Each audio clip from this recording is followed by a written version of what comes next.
ഒരു 10-20 കൊല്ലം മുമ്പ് സിറാജുൽ ഹുദ തുടങ്ങിയ കാലത്ത് ഞാൻ അവിടെ ഒരു ചെറിയ വീട്ടിൽ ഇങ്ങനെ ഇരിക്കുമ്പോ, അന്ന് ബിൽഡിങ്ങുകളായിട്ടില്ല, പള്ളിയായിട്ടില്ല, ഒന്നും ആയിട്ടില്ല, ഒരു ചെറിയ വീടുണ്ട്. ആ വീട്ടിലിങ്ങനെ ഇരിക്കുമ്പോ ഒരു സാധു മനുഷ്യൻ വന്നിട്ട് എന്നോട് പറഞ്ഞു, എന്റെ ചെറുപ്പക്കാരെ, നിങ്ങൾ ചിന്തിക്കാനാണ് ഞാനിത് പറയുന്നത്.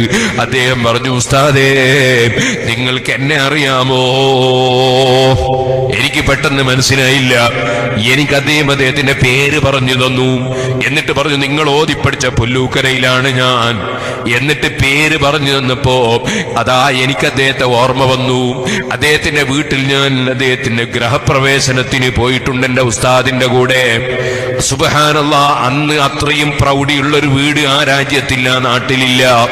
സുബ്ഹാനല്ലാഹ്, വലിയ വീടാണ്. ഞങ്ങളന്ന് ചെന്ന് അവിടുന്ന് ദുആ ചെയ്തൊക്കെ എനിക്ക് ഓർമ്മയുണ്ട്. അദ്ദേഹത്തിന്റെ കാറിൽ ഒരു ദിവസം ഞാൻ ബഹുമാനപ്പെട്ട ഉസ്താദിന്റെ വീട്ടിലേക്ക് പോയതും എനിക്ക് ഓർമ്മയുണ്ട്.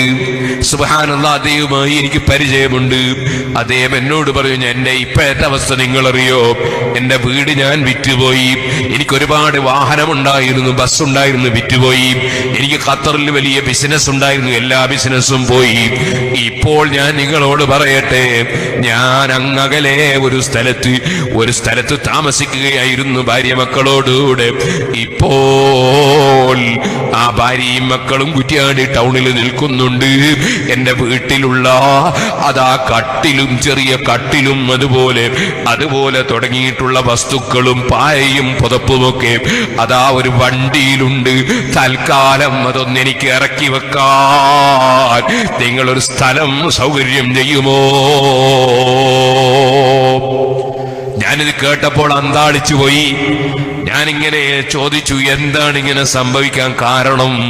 സുബ്ഹാനല്ലാഹ്, പലതിനും പല നിമിത്തമുണ്ടാകുമല്ലോ. സുബ്ഹാനല്ലാഹ്, ഞാൻ അദ്ദേഹത്തിന് തൽക്കാലം ഒരു സൗകര്യം ചെയ്ത് കൊടുത്തിട്ട് അദ്ദേഹത്തിന്റെ കുടുംബത്തിൽ ആരുണ്ടെന്ന് അന്വേഷിച്ചു. ഉമ്മയുണ്ടെന്നറിഞ്ഞു.